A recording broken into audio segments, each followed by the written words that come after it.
Hello and welcome to People Making Money. I'm your host, Kevin Bemel, and we are here every Wednesday at 10 a.m. Pacific time. And that's, of course, 1 p.m. on the East Coast for those of you on the other side of the country. And we talk about all things related to building a business, building a professional practice, and building wealth. So today, I'm really happy to have as my guest Jason Gerardo. Jason and I are part of a group. We meet once a month. It's we're all ex-military people, and we trade business leads and talk about the challenges of transitioning from military to civilian life. Some people are recent transitionees, as we might say. Some, were in the military quite some time ago. So it's actually a really great group. And I don't want to take too long to do an introduction because I want to get right to Jason. But Jason has spent his civilian career taking, I think, what he learned in the military and helping other people by applying those lessons to their path to success. So Jason, thank you very much for joining me on People Making Money. Welcome to the show. Thank you so much, Kevin, and thank you for the invite and for being such a great host and having me on here. It's really exciting to join a new community. I'm all about, and we'll get into that, of course, I'm all into all community. And so to be able to join and meet your community, so to speak, it's really exciting. Great. So, as I typically do with guests on this show, because I like to have them trace their professional arc so people can see how their professional life develops. So take us back as far as you're willing to go, even into childhood, if that works. Right. What did you want to be when you were a kid? I mean, I know for myself, I did not grow up thinking, hey, I want to be an independent trustee. In fact, I don't think I had any idea what that was, right? I wanted to be an astronaut. I wanted to be an engineer on a train, that. So if you're willing to share, what, growing up as a kid, what is it that you thought you wanted to do?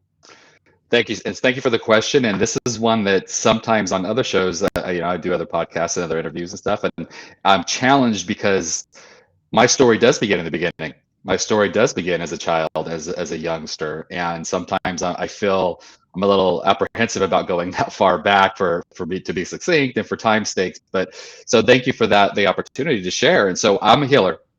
I've always been a healer. I've always been empathetic. I've always had seen things, felt things from a very young age. And it's in my bloodline, but it wasn't talked about. And so as a youngster, I always had somewhat of a calling to help people.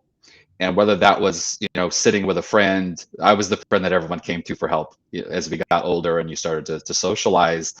And I knew when to listen. I knew when to put in my 2 cents and then when to spread that between the two.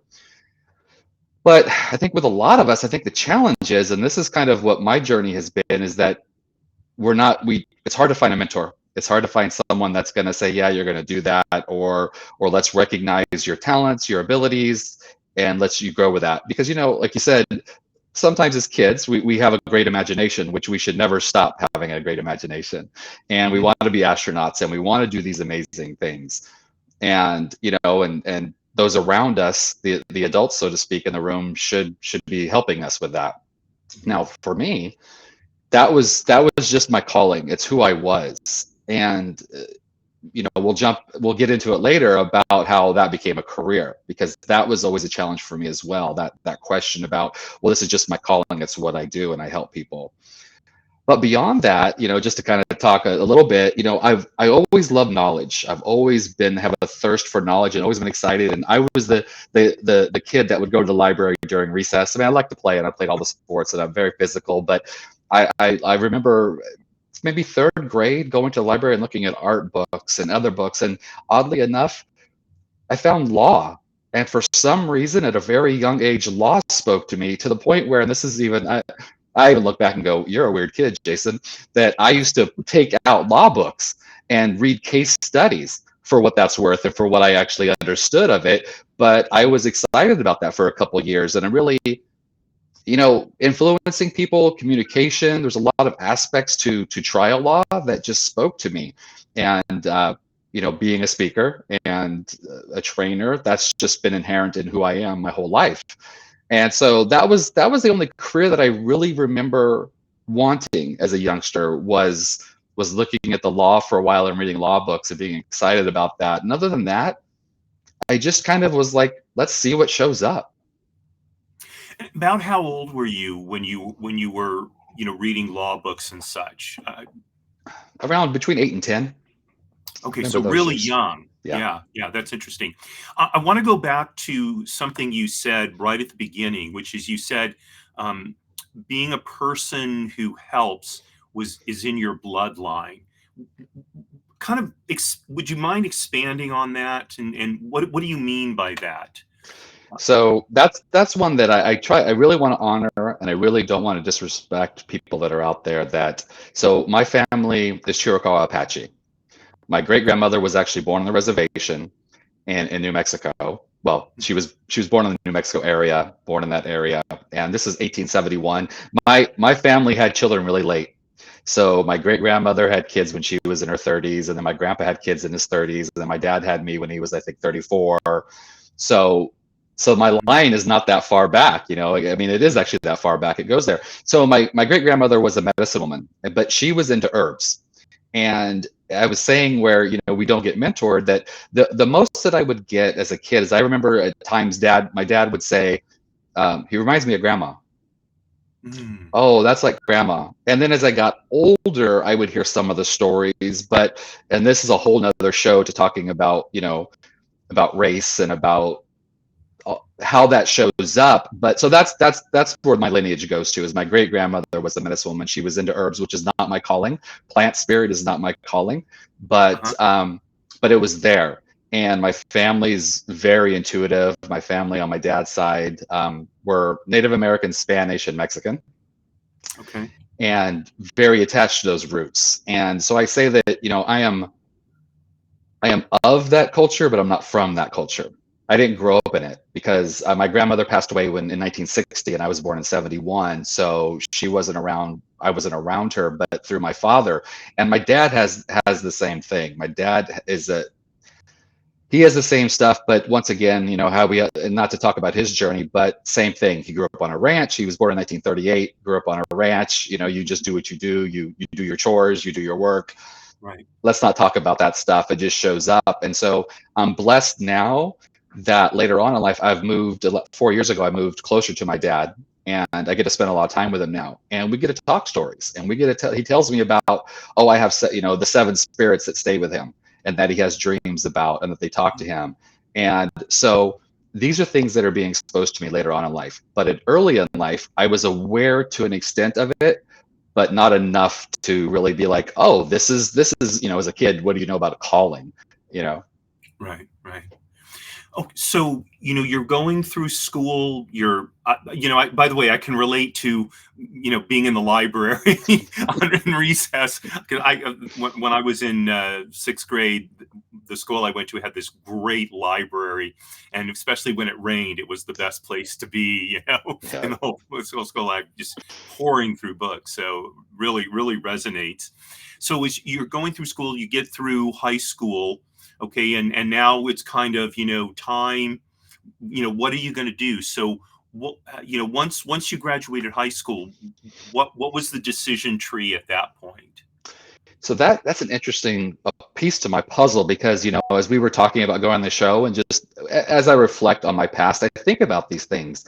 And so two things I wanted to mention real quick is my two biggest influences growing up are really different, but in the way the same. And I'll just touch on that really lightly. So my grandfather on my mom's side owned his own garage from 1947 to 1986. He was a business owner. He owned his garage. He sold Oldsmobiles. He sold boats. He had his own airplanes. He sold planes. Wow. Very, very focused on work.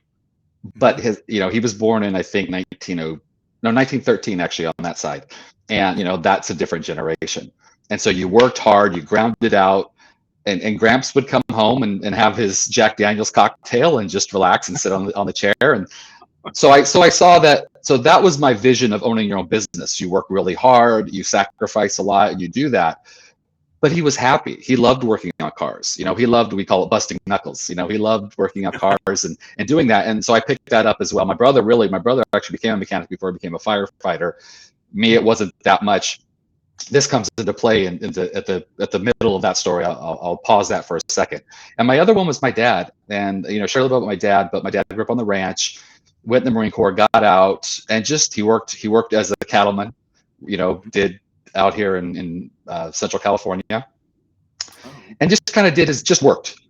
Dad worked at Laura Scudder's. He worked at different factories, but then he found his way to get back. In the mid 1980s in the town that we lived in, somebody built a thoroughbred horse ranch, and so he went on and he helped on the maintenance side because he was a horseman, but also he builds and did construction. So he helped build that ranch, and through that, he then started working with the horses, and then started being a trainer and worked his way through there. So he found his way home. He found his way back to his passion through doing other things. Mm-hmm. So I mentioned that because my two visions of what success are really different, but also that kind of, so for me, growing up, I lived in a small town, but I wasn't like, well, I'm going to get out of here. I'm going to go do this. And it just wasn't on the front of mind. It just was, I'm going to live my life. Mm-hmm. The question that I think you and I have received multiple times, I guarantee it, is why did you join the military? Mm-hmm. I don't know. Like I said, my dad was in the Marine Corps, my uncle's in the Marine Corps, my uncle's in the Army. We've got military family, but my father he said to us, I have an older brother. He said, if you go in the military, join the Air Force. Don't join the Marine Corps. It's better. It's better duty. It's good chow. You get an education, and it wasn't rebellious. Like, well, screw you. I'm going to go in the Marine Corps. I just knew from a young age I was going to join the Marine Corps. It was just one of those feelings I had. So from around 12, I just knew I was going to join the Marine Corps. So, and that was enough for me. That was enough of a light. That was enough of a path. That was enough of a vision for me to just jump on. I didn't have a clear vision of what it was going to be after. I think a lot of us don't. Right. College wasn't in the cards for me. I was intelligent, but I didn't enjoy school at that structure. So I didn't have great grades, and economically it wasn't in the cards for me to go to college.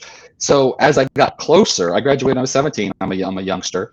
And I said, well, you know what? I'm going to use my GI Bill, and I'm going to go to college, and I'll become an officer, and then I'll do that in the Marine Corps. That was kind of 16 to 17 as I was getting closer to actually going in. I started to kind of formulate that plan. Well, so jumping back again to being a mechanic and learning turning wrenches, I knew I didn't want to work on cars. I knew that just wasn't for me. It wasn't. So they said, well, I scored really high on the entry exam, the ASVAB, as you and I know it. And they said, what do you want to do? And I looked at some different things, and I was like, well, I'll look for a career when I get out on mechanical. So I actually became a jet engine mechanic. Oh, wow. And I said, well, that would be something I can do when I get out. And I enjoy working on mechanical stuff. I just don't want to work on cars and trucks. And that's just, maybe, that's the ab reaction, I think, to my grandpa's garage was, I've done enough of that. Is when you start doing oil changes at 7 years old, But so that was going into the Marine Corps. I got in the Marine Corps. I turned 18 the week before boot camp changed.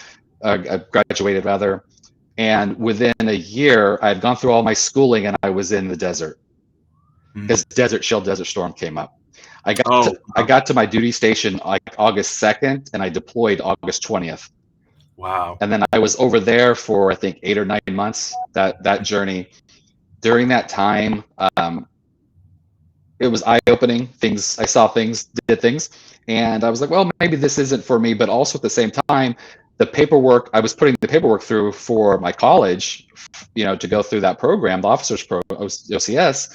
And I had to get the sergeant major signature. Well, the sergeant major was back in North Carolina, and I had to get the paperwork. And I just was like, that's not it. I was so living the moment over there, filling Mhm. the sandbags and doing what we were doing and all that stuff. It was like, okay. So that kind of changed course for me. And then at that time, I said, well, maybe this isn't what I want to do with the rest of my life. So Mhm. I'll get out. And then as I was getting out, I was certified in jet engine mechanics for one specific engine. I started looking at that as a career. And I was disheartened because I saw like, well, I have to get my airframes and power plants license, and I Mhm. have to get this other license and stuff. And at that moment, this was 90 around 1984, Mhm. and some of the big hitters, the Boeings and stuff of that, were laying off people. And I looked and I was like, I'm very logical and maybe to my detriment at times, but I said, if I get out, this kid that I was like 21, 22, I was in 5 years, so 21, 22 at the time, whatever it was, maybe close to 23. And I've got this specific experience, and they've got someone that's been doing it for 20 years. Who's going to get hired? Who's going to be that? So I didn't see it being tangible. I didn't see it like something that I could just go after. So I held off on that, and it's just a part of my life that I love and I respect, but I didn't go further in that field. I just really looked at what it would take, and I would have to probably move out of California, and it just logically didn't make sense.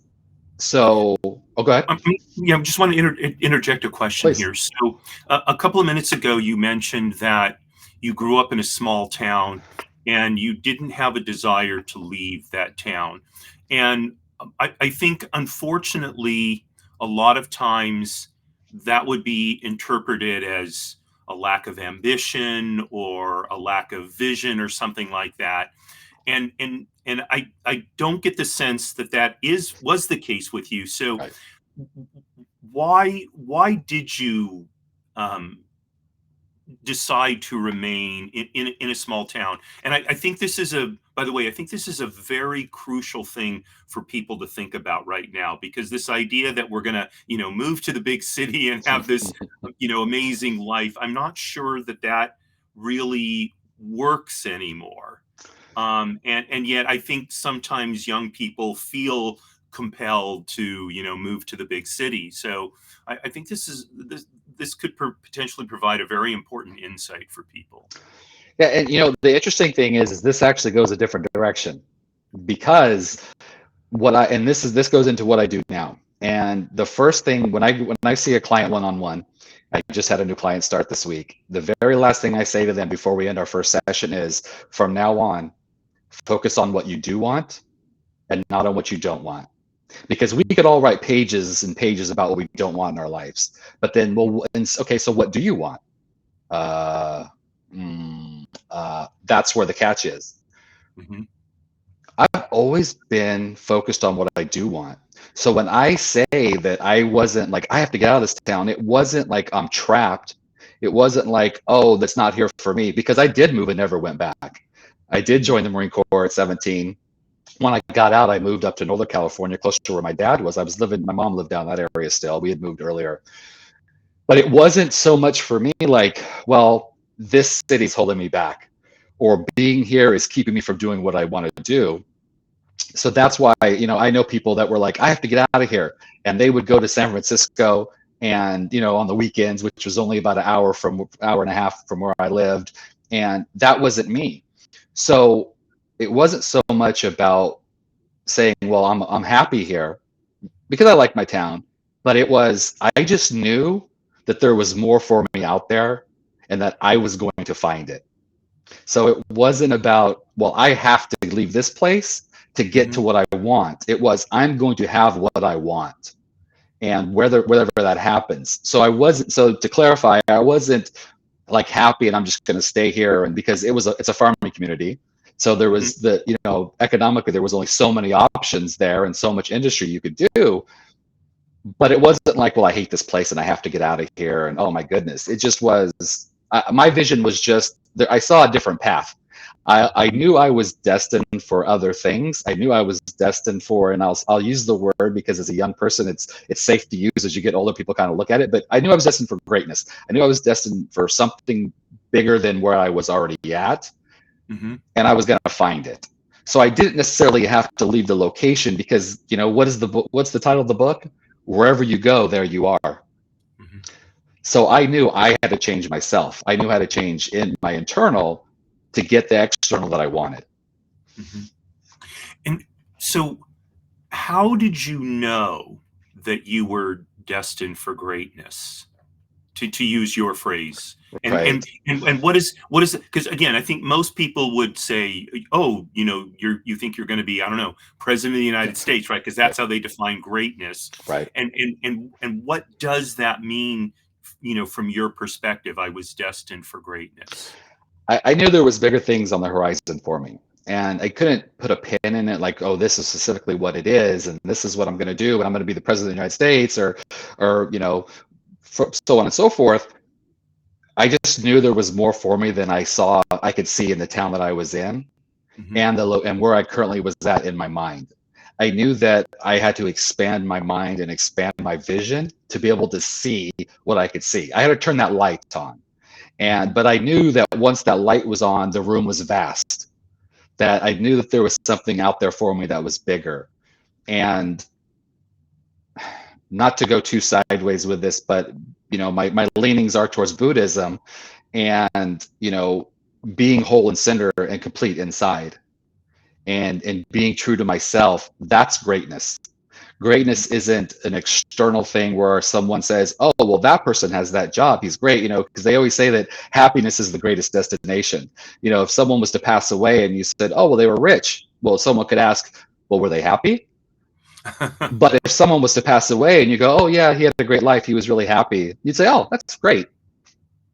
So Hmm. it could be the destination. So I think for me, greatness was that destination. Greatness was finding, for me, what it is and what it's become is living my purpose with passion.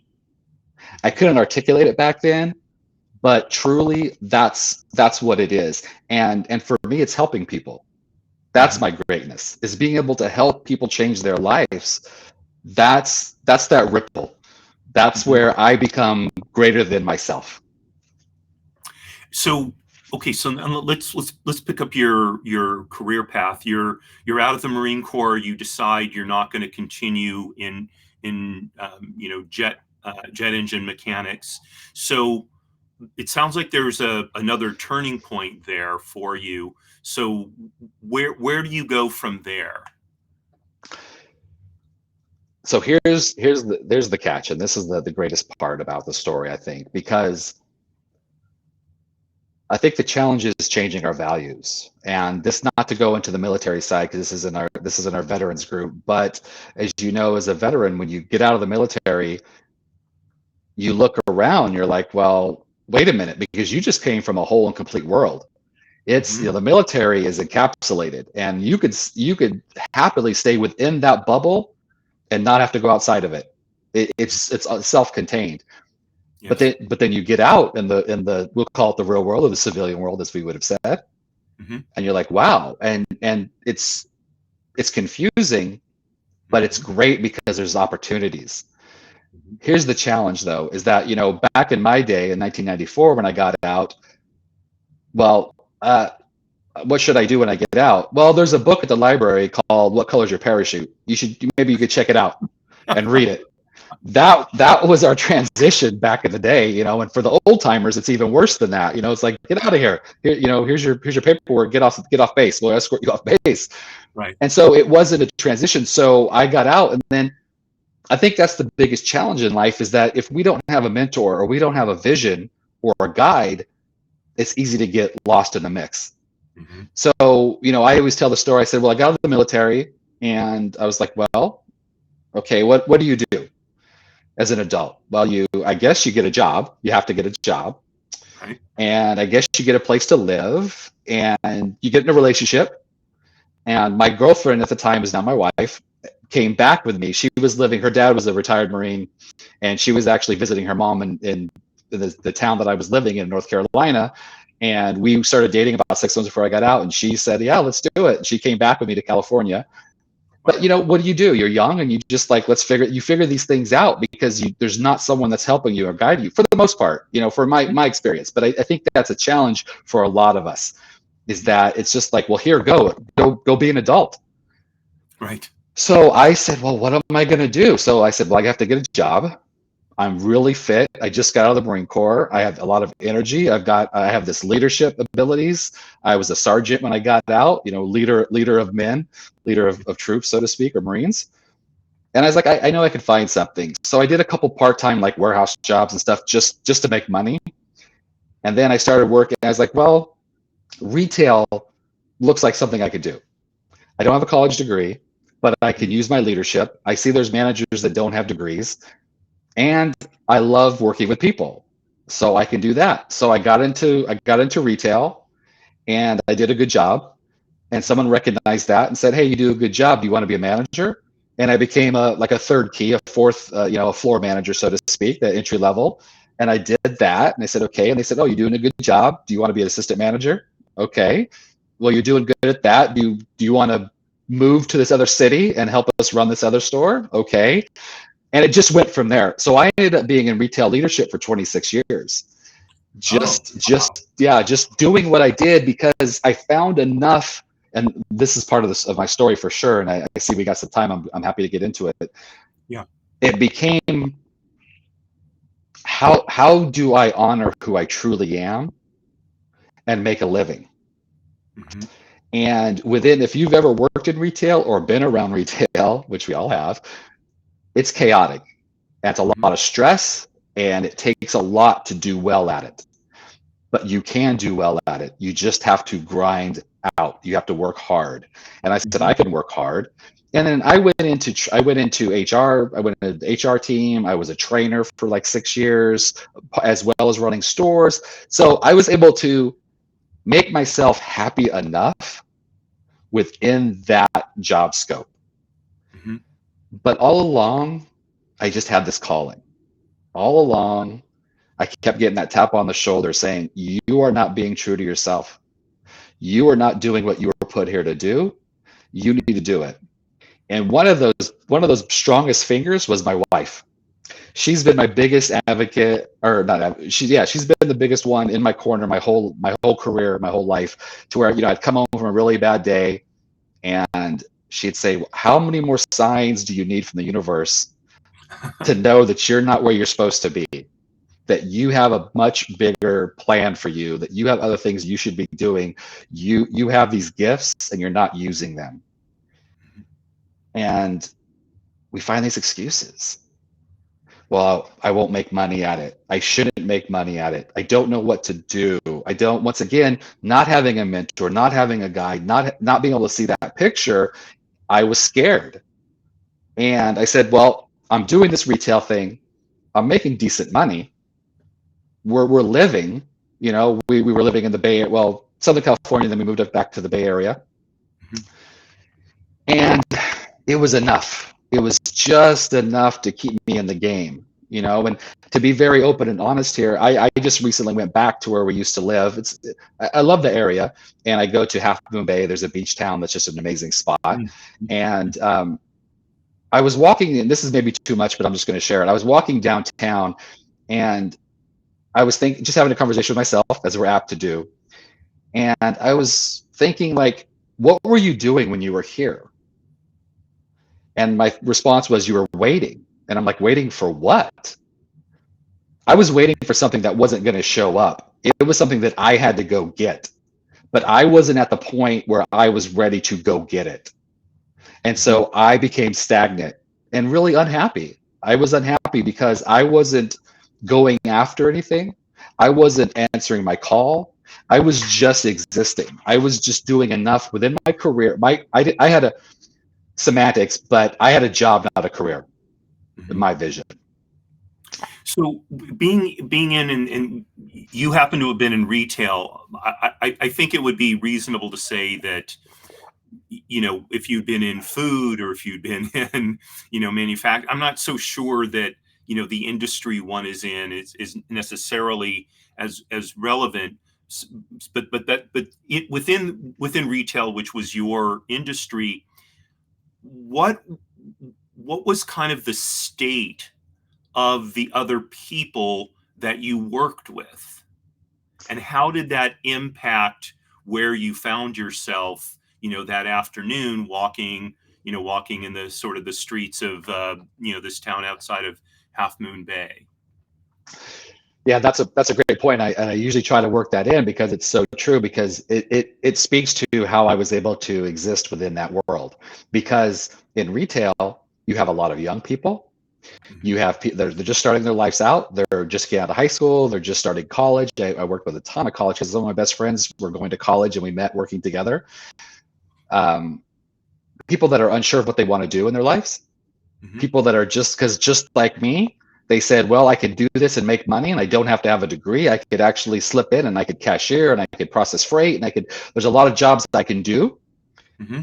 And so I was working with my client base before I had a client base, Mm. because I work with people who are unsure of what they want, not aware of where they're at, Mm-hmm. don't have a plan of how to get there, and don't realize that there's a lot of things that are holding them back from getting to there. Even with my experience, I had things that were holding me back, limited decisions, negative emotions that were holding me back. So the employees that I was working with offered me the opportunity to be who I am, where Mm. in counseling, in coaching, in being a leader, in being that, I had people I probably had more people in my office crying than I do now with clients, you know, and Uh-huh. I would be able to be there for them and sit there with them and have that conversation and say, hey, what's going on? Oh, I'm fine. I'm fine. Come on, let's talk. Let's have a chat. And Mm-hmm. so it allowed me to have enough of my toe in that stream of where I wanted to go, to keep me from going crazy, so to speak, to keep me from being like, I have to get out. It didn't get me to that point, but I did get to that point because Mm-hmm. the the culture got so caustic. The Mm. culture became about, literally, your employees are taking too many steps from the box of freight to their processing table. You're losing productivity. You're not doing your job. Mm. And these people have to work harder and you have to push them more. And we're going to get 10 more pallets of freight and you'd have no more payroll. And those are very specifics, but I just want to mention, because those are the kind of things that I was like, I can't be a part of this anymore. This taking advantage of people and just really just grinding people hard.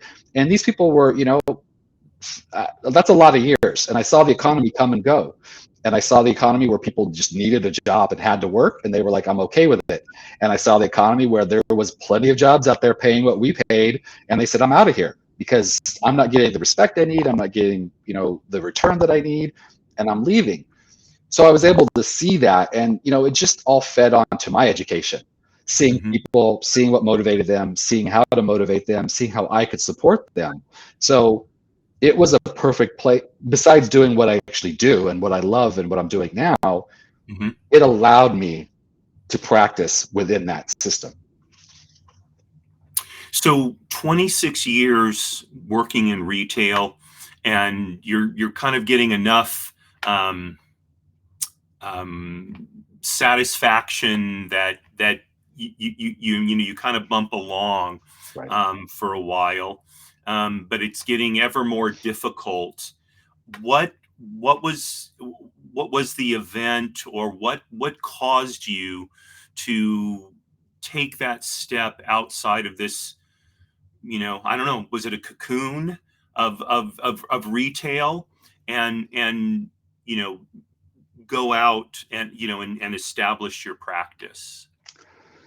So it's kind of a long journey because it was a slow process, and it was at the end it was just that, like, okay, I just can't do this anymore. And I'm gonna go to the end and then I'll come back to the beginning. So Sure. it got to a point where I was like, I can't do this at this level anymore. I was running big boxes. I was running some big stores. You would know the names of these retailers I worked for. Mhm.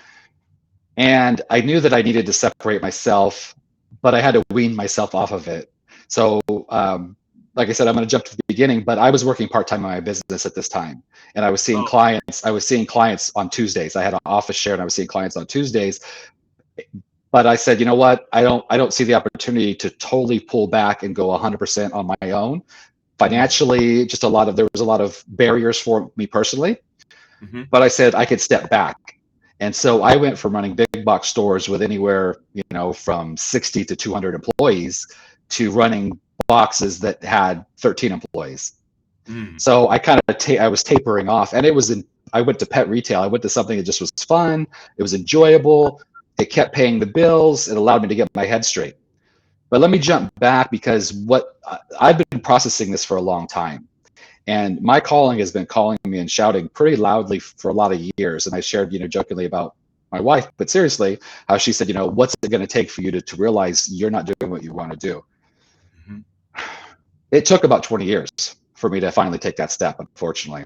Mhm. But I am who I am. I'm where I'm at. So Mhm. I honor that journey, because it got me to where I was. That's why now I want to help people not take that long. But Mhm. I got to the point where I said, well, I want to help people. I'm a healer. I help people. This is what I do. But I'm also pragmatic. And I said, well, I need a toolbox. I can't just say, here, come sit with Uncle Jason and I'll talk to you. I needed a toolbox. I needed some modalities. I needed some things so how are you going to help people specifically? How are you going to process that?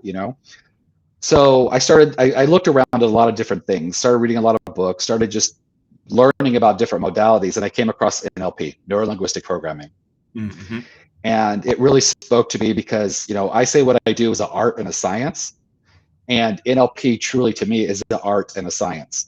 There's Mhm. structure. It's based on other therapies, but it works with the unconscious mind. There's how you and I have rapport matters.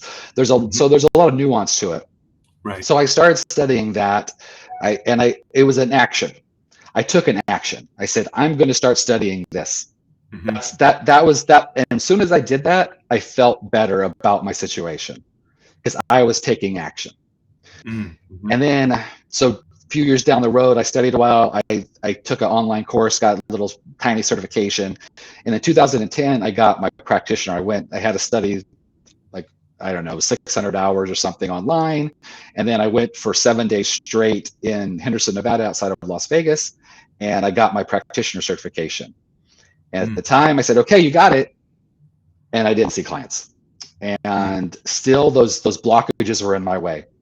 And so I went a few more years, and then I got my master practitioner. I said, okay, now I'm going to do it. And I got my master practitioner. That's another like 800 hours of study plus 17 days in Henderson, Nevada, with 1 day off in the middle of training. And right after that, I got my first client. Somebody that I Mhm. knew said, hey, I hear you do this stuff.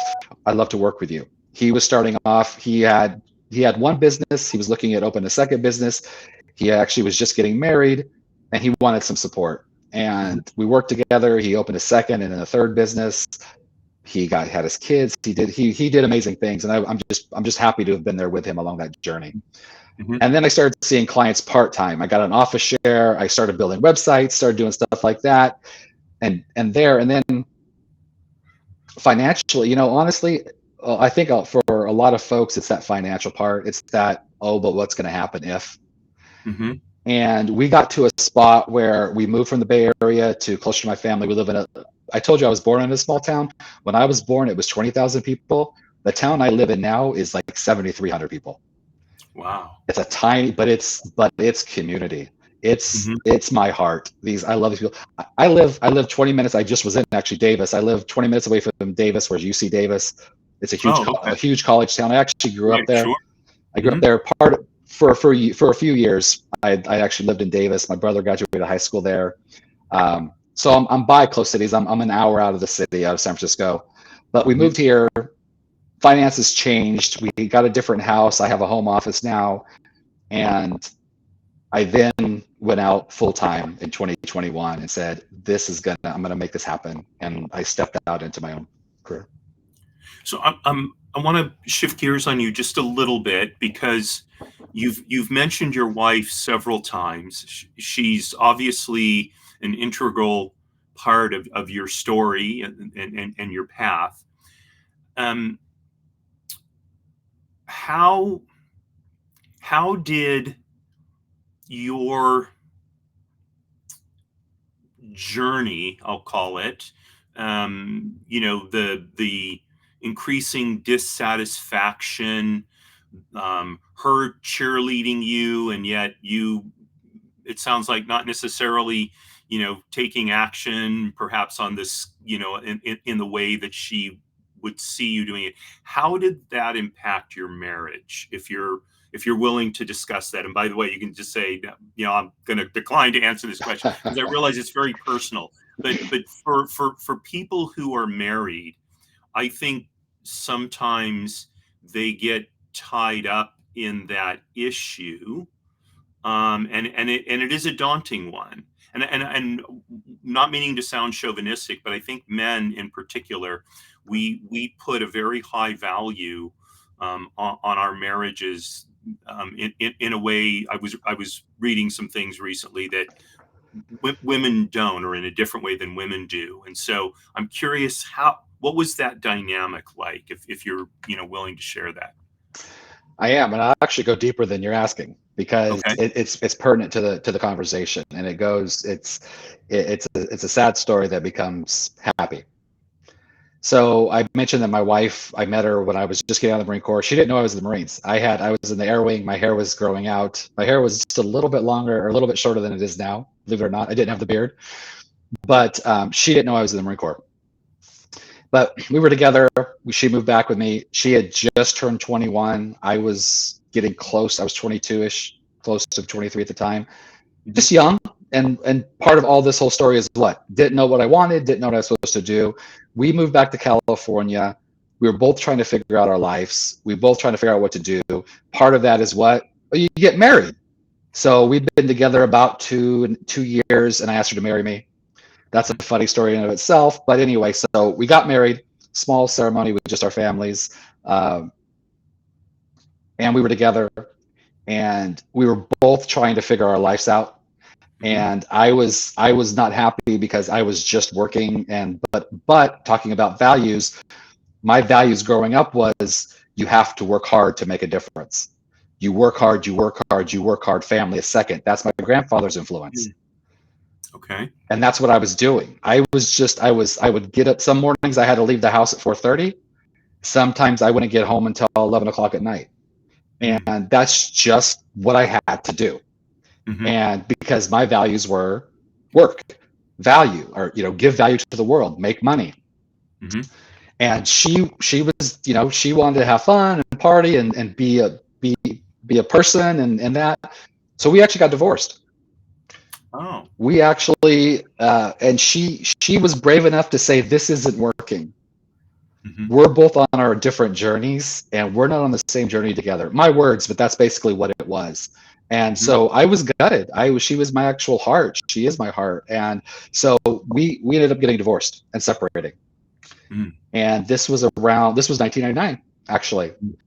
And just to close that loop, 7 years later, she got remarried. A few years later, she got remarried. I lived La Vida Loca. I was out just living that crazy life and just trying to experience life and just running around the world, traveling a lot, doing stuff. And 7 years later, I ended up getting moved down. She moved to Southern California. I moved to Southern California with my work. We'd always been connected because we love each other. We're always in each other's life. She got divorced like a year before I moved down there. She had changed some things in her life that had affected our relationship, and we ended up getting back together. And then we've been back together ever since. And so we got married again in 2009, and we've been married for 15 years now. But Wow. How that pertains to the story and the question is, in 1999, when she left me, because she stepped out, and it was the right thing. We weren't happy. It caused me to step back and look and say, what's important to you? What matters in this life? You're working hard. You're your nose to the grindstone. You're doing what you think you're supposed to do, and it's not getting you the results that you want. And now you're alone. What are you going to do? And that's what led me to say, well, you need to be who you are. You see that you haven't done a good job at being someone else and being who you're not. The results are, the proof's in the pudding. You need to be yourself. You need to be true to who you are. And that's what led me to, hey, I need to make this happen. So I saw the importance. You talked about values. I actually had written down values before, right before you said that. I wrote down values because what's important to us is what values are, right? Hmm. And that led me to see what's most important to me. And within the relationship, relationships are, two people trying to live as one is relationships. And Hmm. that could be challenging. And you both have to be flexible. You both have to give. And that's that reality. So she has been so supportive of me though. She was not like, well, you need to get a different job because you need to make more money or you need to adjust. It was heart centered. It was coming from her heart and I felt that. So I knew that she wasn't having these conversations based on I was doing something wrong. She wanted me to do what was right for me. And because if I'm a better Jason, I'm a better husband. Hmm. And so that's the key in relationships is you have to align your values. And they don't have to be the exact same, but they need to be close. Hmm. If somebody has career as their number one value, what's most important to them, and the other person has family as what's most important to them, there's going to be some conflicts. There's going to Right. be some challenges. And so her her wanting to be aligned with myself being aligned was I didn't see it as stop bugging me. I saw it as, thank you. Thank Hmm. you for reminding me of who I'm supposed to be. So it wasn't contentious. It was a loving coming from a loving place. Hmm. So now you're in private practice. Talk about what you do, how you work with your clients, how you help people. So, based on everything I just said, you can see kind of what I'm going to say, where it comes from. Hmm. I work for people that are in their early 30s to their mid 50s that can't even, some of them can't even imagine having a purpose or know that they have some sort of calling or purpose, but can't see how to get there and help them get there. The first thing we do, and I see clients one-on-one virtually, just like this. I see, Hmm. so it's a blessing because I'm a master practitioner in neurolinguistics, hypnosis, timeline therapy. I'm certified in polyvagal theory. I've got my tool bag now, Hmm. and I work with the unconscious mind to help clear all these things out. So I help people clear out what's stopping them from seeing their purpose and from Hmm. living their purpose. So when Hmm. we do that one-on-one, it's hey, let's clear everything out. Let's clear out the limiting decisions, the limiting beliefs from the past, the things that tell you, well, you can't make money unless you do this. Well, you're not going to make enough money. We clear all that out because we see our external world through filters. Hmm. And those internal filters is what I help people discover and adjust as needed. And so, So, oh, go ahead. I'm sorry, just real quickly before you continue. When you use the word purpose, what is your definition of when you say, help people find their purpose? What is your definition of purpose? That's a great question because I usually mention this. So it could be intimidating. The word Hmm. purpose can be like, oh my goodness. But guess what? When I wake up in the morning, I have a purpose. And you know what my purpose is? Get out of bed. And you know what my next purpose is? Feed my cats. So it doesn't have to be this big, huge, scary thing. Hmm. You have a focus. What's your focus? What's your, I interchange purpose, calling, and there. What makes you happy? What makes you smile? When you think about doing this, what can you feel inside? I want to do this. And it doesn't have to be owning your own business. It doesn't have to be, doing something one-on-one. You can find your purpose within a business, working for somebody else. You can find, hey, my purpose is to do my best job. My purpose is to have money for my family so I can enjoy my time away from work. That's my purpose. Hmm. So it could be different things to different people. But for me, when I think about it, it's what drives you, what gets you up in the morning, what makes you happy. Okay. So in my work, and if you look behind me, you can see there's this Great. triangle. Basically, it's called the three pillars of attainment. And at the very peak, right there, is identity. And I define identity as having two parts. One is purpose and one is mission. And so purpose is, who do I want to be? So, for example, um, a loving father, a dedicated athlete, whatever those personal definitions are. Mhm. And mission is what I want to accomplish in whatever sphere it is that I happen to be operating in. What do I want to accomplish overall in my life? What do I want to be remembered for? What do I want to accomplish today? I'm saying, what do I want to accomplish within my family life? What do I want to accomplish within my professional life? It's et cetera, et cetera. So it seems like, in a way, you're combining both of those ideas into your idea of purpose. Does that sound right? Yeah, that's spot on. Okay, so then you've mentioned some of the tools you use, like NLP, which is, I remember, this is going back a long time ago when he was first getting started. Nobody really knew who he was. Tony Robbins. I Right. think he did a talk on NLP Mhm. for a group I was in. There were probably 20 of us, right? And I was in the front row. He's doing his thing, and of course now he's this big, Right. whatever. But so I'm certainly familiar with that. So what are these tools that you've mentioned several of them, and how do you employ them to help your clients? So every person is different, and so I have that. That's where we have a first. My first meeting is called a detailed personal history, and we really get to the what's going on, where are Mhm. you at, where do you want to go, and using these tools though is so. The simplest form of describing NLP is using the language of the mind to get the results we want. Mhm. So we interpret our external world internally, and they go, like I mentioned before, the filters. They go through these filters, our values, our beliefs, our thoughts, our memories, and then we turn that into action. We turn that into feelings, which turns it into action. If you're not living the life that you want to live, Mhm.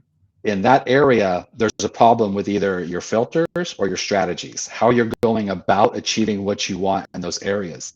And that's what I help people discover and see. So, every to the simplest form is a thing called submodalities, not to make this an NLP class, but submodalities, which modalities are sight, sound, hearing, taste, feelings. Submodalities are the nuances of that. So you see a picture, is it clear? Is it in color? Is it black and white? Is it near? Is it far? Is it moving pictures? Is it still? Right. We take our external world and we formulate pictures in our heads. And the Mhm. quality of those pictures in our heads is how we see those items. So if you have something that you really like, that picture is going to most likely be in color, clear, close up to you. If you have something that you really dislike, it's most likely going to be black and white, fuzzy, picture will be farther away from you. So it's part of how we code. And I also work with the unconscious mind. Some people call it the subconscious mind. That's where the conscious mind is what you know, your unconscious mind is who you are. And so you can't just think change and change. You have to do some external work or internal work. And that's what I help people do. So using these tools, I help people to first of all realize that. Ask yourself, I have this belief about something and it's affecting my life. So ask yourself, where does that belief come from? And most likely, you're either going to go, I have no idea where that came from. Or you might, if you're having that awareness, you might track it back. Like I talked about my grandfather. I have an awareness of, oh, well, because grandpa always said, you have to do this to get this. And that's my belief now. But Mhm. was that belief serving me? And it wasn't. So I had to change that belief. So that's Mhm. some of the nuance of what I do with people. So, and this may seem like a silly question, and maybe it is, by the way. How does someone know that he's dissatisfied with his life, as opposed to, for example, chronically tired? You know what I'm saying? Or um, uh, going through a rough patch in a relationship or in a job or something, right? Those are, I would say, those are different than than having life dissatisfaction, right? Because even if we're satisfied with our life, we're going to go through times when life still kind of stinks, right? Because that's the nature of life. So how do we know that we're, to put it sort of bluntly, how do we know we're at the point that we need to call Jason and say, "Hey, brother, my head's screwed on backwards." It comes down to, so I don't have the technical definition, but like say depression. Depression is actually a diagnosis, and you have to meet certain criteria for depression. And it has to be you felt this way and this way for, I think it's 10. It used to be 10 days. Now it's, I think, 16 days or something. So Mhm. there's those nuances, technical things that you would look at. Like, has this been going on for a long time? Is this something that is not for me? Is this something that I'm not happy with today? Or is something off? And usually in our lives, and God could be a challenging word for people, but Mhm. God is just, there's a higher power, whatever that is to you. But Mhm. Wayne Dyer used to say, do you wake up in the morning and say, good morning, God? Or do you wake up and go, good God, morning? You know? Right. And that's kind of funny, but that's the way to look at it. Are you excited to start your day? Are you engaged with your life? When you're disconnected from your life, you know it. You might not share it, and that this goes on. We're coming up on the hour, but that comes about mental health and the stigma around mental health, and you got to suck it up. And you got to just do it. And you got to just man up for the men, and well, don't be so emotional for the women, and and it goes for both of us. But I just use as examples that we kind of see the stigma. So if you find yourself just pushing through, or you find yourself just getting through it, or making it happen, or if you here's the perfect example. If you go on vacation and you come back and you need a vacation from your vacation, once Mhm. again, wherever you go, there you are. Know that something's disconnected. And there's three connections. There's connection to self, connection to others, and connection to a higher power, nature, God, source, creator, whatever you call it. If there's a disconnect in any of those three, you feel it, you know it. You have to be honest with yourself and just Mhm. say, that's like meditation. You sit in meditation and you just know, wow, something's off, something's going on. And you might not be able to put a label on it. It may not be, well, oh, I hate my job, or I'm not satisfied in my career, but you can feel something's not right. And why we're here for a very short amount of time Mhm. on this planet, in this being, in this human form. Why be anything less than enthralled? Why be anything less than excited for your next day? And I know that's a leap. I know going from day to day to there, well, we have to work hard and we've got to do that. Whistle while you work. You can enjoy what you're doing and still do it if it's something even that you don't love. So if you find there's a disconnect, if you find that just something's off, I can't even, if you can't imagine your purpose, if you can't imagine something that makes you excited about your day, that's an even greater reason to come and talk to someone such as myself. So I've noticed on a number of times you've quoted my favorite line from Buckaroo Banzai: "No matter where you go, there you are." Right. And I'm just I'm we only have a couple more minutes, but I'm curious because I know what it means in the context of the movie. Um, what does that mean, in the context that you're using it? So it's actually the way I use it. And yes, that's a great movie, and I watch it at least once a year. But I'm actually quoting a book by John Kabat-Zinn, Oh, a okay. meditation master, and that's his book. Is that wherever you go, there you are, and that's talking about meditation.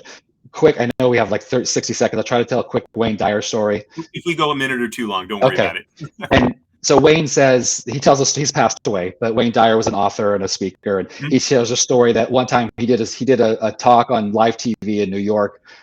Finished, flew back home to Florida. He was living in Florida at the time. He was walking down the beach, and a woman came up to him. She's like, "Oh my God, you're Wayne Dyer. I love your books. I love you. I saw you on TV last night. That's so great. Hey, I just want to say that I didn't know you lived here in Florida. My family we're thinking about moving down here. how are the people here? And he says, oh, well, where are you from? And she said, I'm from Chicago. He goes, oh, well, how do you find the people in Chicago? She goes, oh, they're amazing. They're very friendly. They're very outgoing. They're great. And he goes, oh, you'll find the people here like that then. You'll find people here just like that. Mhm. Oh, have a great day. Goes on down the beach. Another 10 minutes. Someone walks up to him and says, oh, Wayne Dyer, I saw you on the show last night. Hey, my family and I, we live in Wisconsin.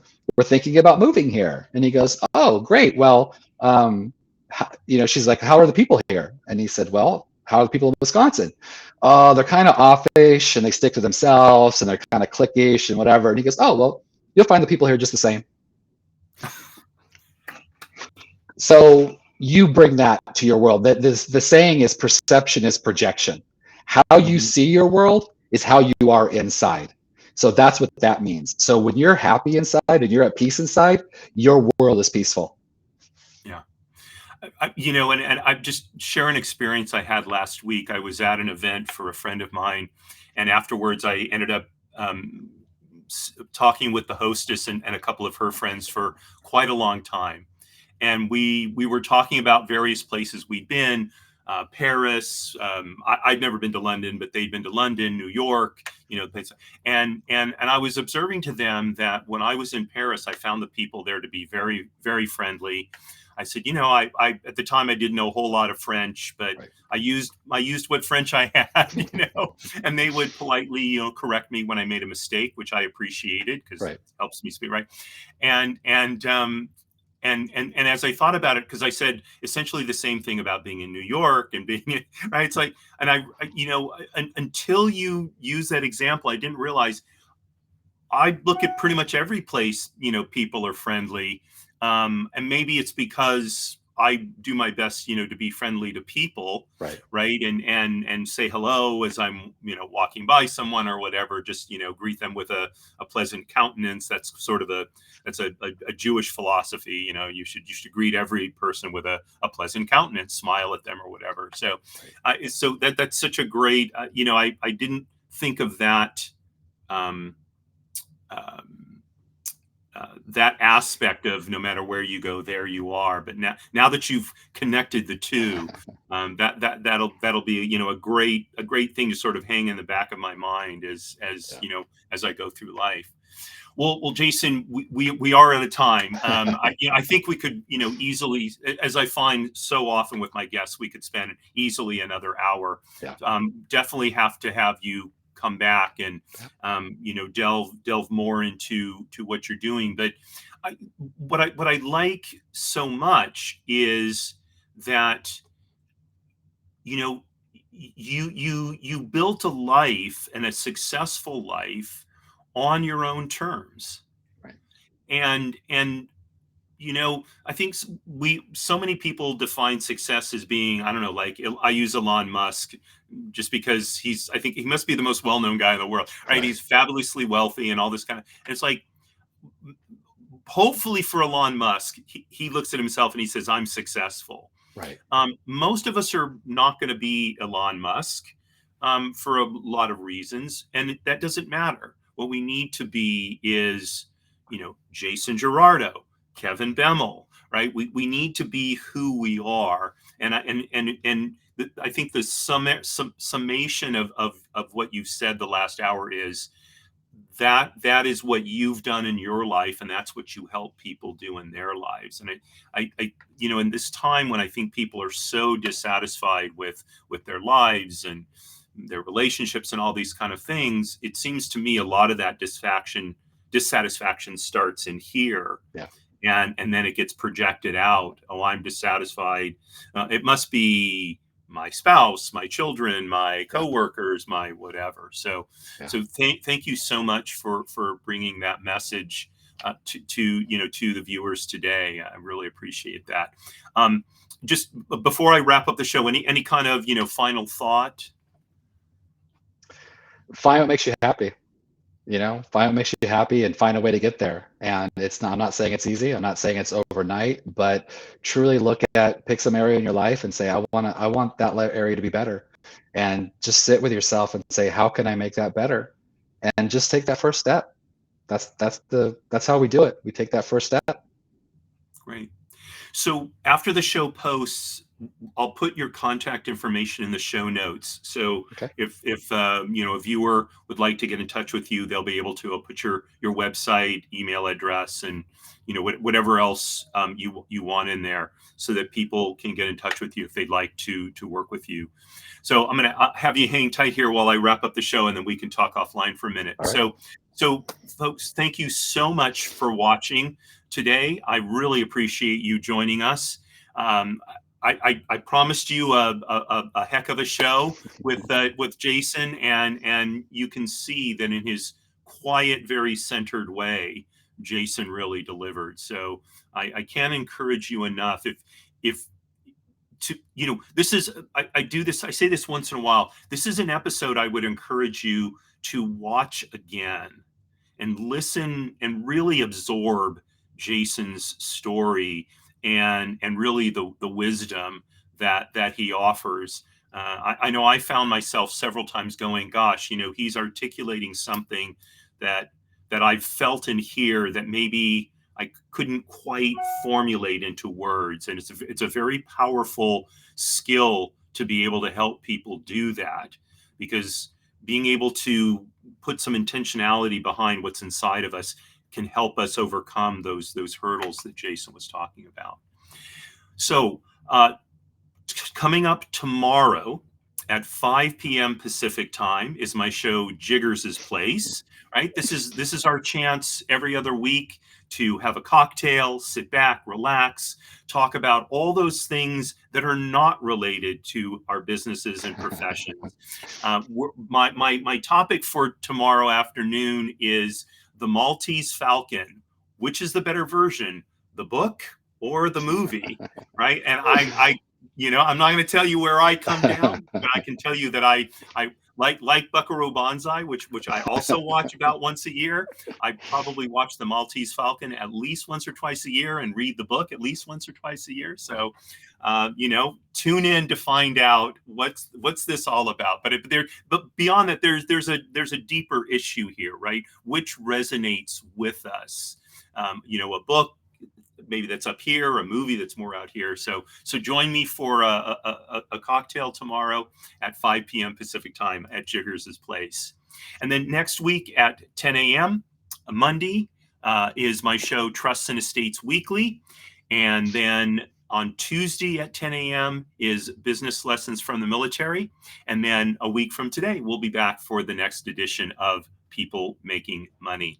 So one more thing before I let you go. If you're not a subscriber to my channel, please do consider subscribing. That way you'll get notified every time a new episode goes live and you know, and posts on my YouTube channel. Would really appreciate it.